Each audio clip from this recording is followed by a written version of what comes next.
दोस्तों आज हम एक ऐसे ट्रेडिंग कंसेप्ट को सीखने वाले हैं जिसके बाद आपका ट्रेडिंग स्टाइल हमेशा हमेशा के लिए बेहतर हो जाएगा। कमाल की बात यह है कि आज हम इतनी सिंपल लैंग्वेज में सीखेंगे कि बिगिनर हो या एडवांस्ड सभी लोगों को इस कंसेप्ट की समझ अच्छे से विकसित हो पाएगी। तो टेक्निकल एनालिसिस के जन्मदाता चार्ल्स डो ने लगभग 100 साल पहले एक थ्योरी दी थी जिससे लोग एक्चुअल में मार्केट में आगे क्या होने वाला है उसको प्रिडिक्ट कर पाते थे।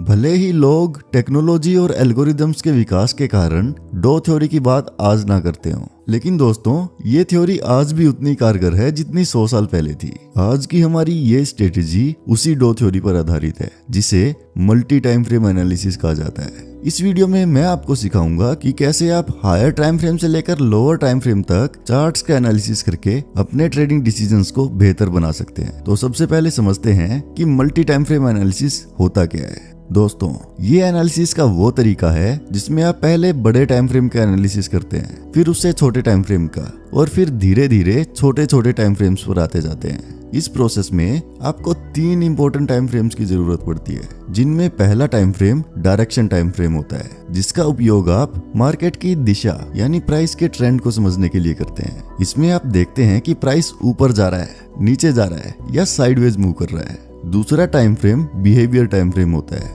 जो हमें प्राइस के बिहेवियर के बारे में बताता है, यानी प्राइस कितनी तेजी से घटिया बढ़ रहा है, मार्केट स्ट्रक्चर ब्रेक हो रहा है या नहीं हो रहा, वीक रिजेक्शंस या डोजी कैंडल्स नजर आ रहे हैं या नहीं आ रहे, और मार्केट रिट्रेस कर पा रही है या नहीं कर पा रही। हमारा तीसरा और आखिरी टाइम फ्रेम है एंट्री टाइम फ्रेम। मतलब ये वो टाइम फ्रेम है जिस टाइम फ्रेम को देखकर आप एक्चुअल में ट्रेड में एंट्री मारेंगे। आपकी एंट्री ऊपर या नीचे किसी भी तरफ हो सकती है। अगर मार्केट अप ट्रेंड में है तो आप बाई करने का देखेंगे, वहीं डाउन ट्रेंड में आप शॉर्ट मारने या सेल करने का देखेंगे। भाई साहब बिल्कुल सिंपल सी बात है। इन तीनों टाइम फ्रेम्स का कैसे इस्तेमाल करना है ये आपके ट्रेडिंग स्टाइल पर डिपेंड करता है। अगर मैं स्विंग ट्रेडिंग करता हूँ तो मैं 4 घंटे के टाइम फ्रेम को डायरेक्शन के लिए, 1 घंटे को बिहेवियर के लिए और 15 मिनट के टाइम फ्रेम को एंट्री के लिए यूज करूंगा। लेकिन अगर मुझे जल्दी खरीद के जल्दी निकलना है या स्कैल्पिंग करनी है तो दोस्तों मैं 1 घंटे को डायरेक्शन के लिए, 15 मिनट को बिहेवियर के लिए और 5 मिनट के टाइम फ्रेम को एंट्री के लिए यूज करूंगा। दोस्तों ट्रेडिंग को स्टार्ट करने से पहले खुद से एक सवाल पूछो, आप क्या हो, स्विंग ट्रेडर, इंट्राडे ट्रेडर या फिर स्कैल्पर। ये डिसाइड करने के बाद ही आप अपने टाइम फ्रेम्स को सिलेक्ट करो। आइए दोस्तों मल्टी टाइम फ्रेम एनालिसिस को शुरू करते हैं। सबसे पहले हम 4 घंटे के टाइम फ्रेम को चुनेंगे ताकि हमें पता चल सके कि मार्केट इस समय किस डायरेक्शन में है। 4 घंटे के टाइम फ्रेम को चुनने का रीजन ये है कि ये हमें मार्केट का पूरा स्ट्रक्चर बता देता है कि मार्केट अभी किस ट्रेंड को पकड़े हुए है। अगर हम 4 घंटे की जगह 15 मिनट टाइम फ्रेम को यूज करते हैं तो हमें मार्केट की स्पष्ट दिशा का पता ही नहीं चल पाता, क्योंकि मार्केट बहुत बार साइडवेज ही ऊपर नीचे हो रही होती है। इसलिए ट्रेंड को समझने के लिए हमेशा बड़े टाइम फ्रेम का ही यूज किया जाता है। अब इस चार्ट को देखकर ज्यादातर लोग कंफ्यूज हो रहे होंगे कि इस पॉइंट पर हमें क्या करना चाहिए, हमें बाई करना है, सेल करना है या अभी ट्रेड ही नहीं लेना। लेकिन ये चार्ट को देखने का एक काफी गलत तरीका है। चूंकि हम एक इंट्राडे या स्विंग ट्रेडर है, हमें बहुत पुराने चार्ट को नहीं देखना चाहिए। हमें ये ऑब्जर्व करना है कि हाल फिलहाल में प्राइस कैसे रिएक्ट कर रहा है। लेकिन दोस्तों ये करना भी आसान काम नहीं है। अगर आप प्राइस के हिसाब से सपोर्ट और रेजिस्टेंस ड्रॉ करेंगे तो आपका चार्ट कुछ इस तरीके का नजर आने लगेगा, और अगर आपके चार्ट पर इतनी सारी लाइंस हो तो आप खुद ही कंफ्यूज हो जाओगे कि प्राइस कैसे क्या कुछ कर रहा है। यहाँ 4 घंटे के टाइम फ्रेम में हमारा चार्ट एक स्ट्रॉन्ग अप ट्रेंड में दिखाई दे रहा है और इस समय प्राइस यहाँ थोड़ा कंसोलिडेट कर रहा है। सबसे पहले हम इस कंसोलिडेशन जोन के हाई और लो को मार्क करेंगे। अब हम वेट करेंगे और मार्केट को खुद ही डिसाइड करने देंगे कि वो किस डायरेक्शन में जाना चाहती है। मार्केट यहाँ से दोनों तरफ जा सकती है। अगर प्राइस यहाँ से ऊपर जाता है तो मार्केट का अप ट्रेंड कंटिन्यू होगा, और अगर यहाँ से प्राइस नीचे जाता है तो वो ट्रेंड रिवर्सल कहलाएगा। अगर मैं लाइव ट्रेड में होता तो सबसे पहले 4 घंटे के टाइम फ्रेम में किसी एक कैंडल स्टिक को इन दोनों लाइंस के बाहर क्लोज होने का वेट करता और कैंडल क्लोजिंग के बाद ही डिसाइड करता कि हमें बाई करना है या सेल।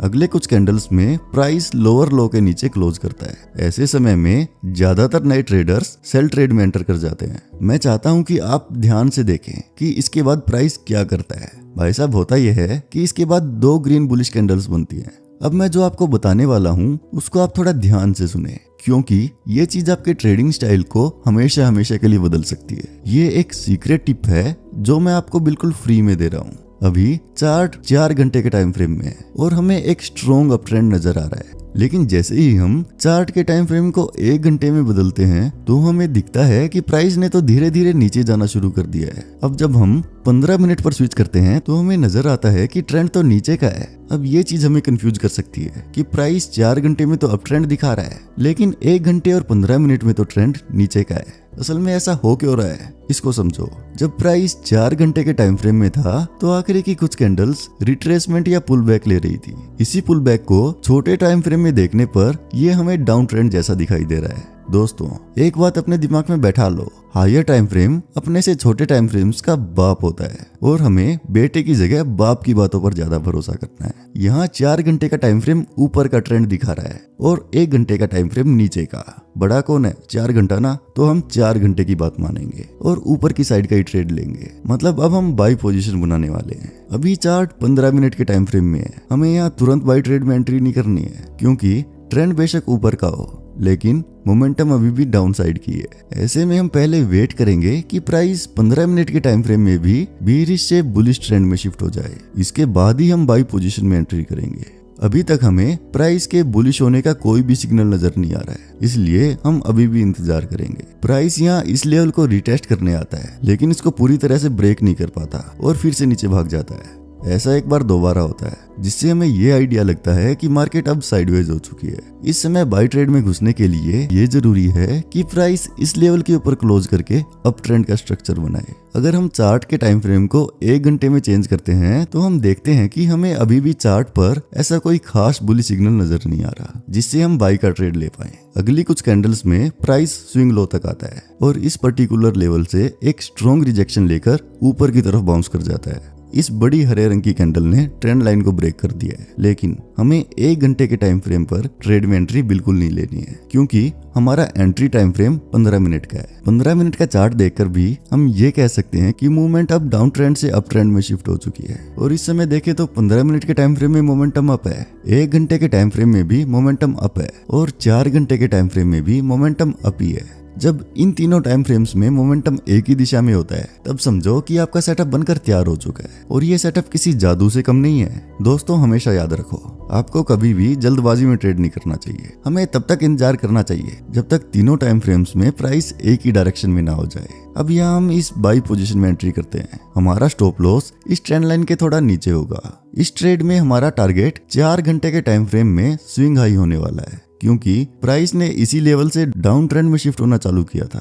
इसे आप सप्लाई जोन या रेजिस्टेंस एरिया भी कह सकते हैं। अगर आप टारगेट सेट करने में कंफ्यूज हो रहे हैं तो मैं आपको एक टिप देता हूँ। ट्रेड में एंट्री करने से पहले आपको चार्ट के लेफ्ट साइड पर ध्यान से देखना है कि स्विंग हाई कौन कौन से लेवल्स पर है। यहाँ पर 4 घंटे के हिसाब से ये एक स्विंग हाई है और इसके नीचे भी ये यहाँ पर एक स्विंग हाई है। ऐसे में हम यहाँ 2 टारगेट रख सकते हैं, लेकिन क्योंकि 4 घंटे के टाइम फ्रेम में स्ट्रॉन्ग सेटअप है तो कोई दिक्कत वाली बात नहीं है। हम ऊपर वाला टारगेट बड़ी सेफली रख सकते हैं। और ये देखिए गाइस, प्राइस बिना किसी रुकावट के कितनी ऊपर तक भाग गया। हमने यहाँ पर तो प्रॉफिट बुक कर लिया। आइए अब अगले ट्रेड के बनने का इंतजार करते हैं। दोस्तों, जब हम इस चार्ट को 15 मिनट से 1 घंटे के टाइम फ्रेम पर शिफ्ट करते हैं तो अब प्राइस अपने हाई के आसपास है। ट्रेंड तो अभी भी ऊपर का ही है, लेकिन हमें फिर से अभी दोबारा बाई नहीं करना है। हमें वेट करना है प्राइस के इस लेवल तक रिट्रेस करने का। अब प्राइस रेड कैंडल बनाते हुए नीचे आता है और इस लेवल को टच करता है। हमें यहाँ पर भी तुरंत एंट्री नहीं लेनी है। अगर हम यहाँ एंट्री लेते हैं तो हम बस तुक्का मार रहे हैं कि प्राइस ऊपर जाएगा, लेकिन ऐसा नहीं है दोस्तों। प्राइस बहुत अनिश्चित होता है। मार्केट में चाहे कितना भी इंपॉर्टेंट लेवल हो, यहाँ पर हर लेवल का घमंड टूट सकता है। इसलिए हम इंतजार करेंगे कि मार्केट पहले खुद ही डिसाइड कर ले कि वो किस डायरेक्शन में जाने वाली है। इसके बाद ही हम ट्रेड में एंट्री लेंगे। भाई साहब, मार्केट में जल्दबाजी का कोई काम नहीं है। आपको कभी भी बिना कंफर्मेशन के ट्रेड में घुसना ही नहीं है। इस चीज को अपने स्टाइल में, अपनी हैबिट में, यहाँ तक कि रियल लाइफ में भी हर जगह ऐड करो। अब प्राइस को 15 मिनट के टाइम फ्रेम पर शिफ्ट करते हैं। अगर आपको नजर आ रहा है कि प्राइस तो अभी भी डाउन ट्रेंड में है तो हमें तब तक कुछ नहीं करना चाहिए जब तक इस लेवल के ऊपर एक स्ट्रॉन्ग ग्रीन कैंडल क्लोज नहीं कर जाती। हमें उस टाइम तक बस बैठ के इंतजार करना है। यहाँ पर तो प्राइस एक बार फिर से अपने प्रीवियस स्विंग लो को ब्रेक करता है और फिर दोबारा से ऐसे इस लेवल के ऊपर एक स्ट्रॉन्ग ग्रीन कैंडल बनाता है। अब आपके मन में सवाल उठ रहा होगा कि प्राइस इस एक पर्टिकुलर लेवल से ही ऊपर की तरफ क्यों घूमा। प्राइस रिवर्स क्यों हुआ? दोस्तों, जैसे ही हम इस चार्ट को बड़े टाइम फ्रेम पर शिफ्ट करते हैं तो हमें चार्ट के लेफ्ट साइड में एक डिमांड जोन नजर आती है। दोस्तों, सप्लाई और डिमांड जोन पर एक जबरदस्त वीडियो हम पहले ही बना चुके हैं, आप आई बटन पर क्लिक करके उसको देख सकते हैं। दोस्तों, अब हमारे पास 3 कंफर्मेशंस हैं। पहली, 15 मिनट के टाइम फ्रेम में ट्रेंड ऊपर का है। दूसरा, 1 घंटे के टाइम फ्रेम में भी ट्रेंड ऊपर का ही है। और तीसरा, 4 घंटे के टाइम फ्रेम में भी ट्रेंड ऊपर का है। अब हम यहाँ पर ट्रेड में एंट्री लेंगे। हमारा स्टॉप लॉस यहाँ इस जगह पर होगा और हमारा टारगेट यहाँ ऊपर नेक्स्ट स्विंग हाई पर होगा। दोस्तों, आप देख सकते हो कि हमारा टारगेट बिना किसी संकोच के अचीव हो जाता है। दोस्तों, ये स्ट्रेटेजी स्विंग ट्रेडिंग और इंट्राडे के लिए काफी अच्छे से काम करती है। और अगर आपको एडवांस ट्रेडिंग सीखनी है, वहाँ भी आप इस स्ट्रेटेजी को मार्केट का ओवरव्यू लेने के लिए यूज कर सकते हो। दोस्तों, आज की इस वीडियो में बस इतना ही। मिलते हैं अगली वीडियो में। जय हिंद।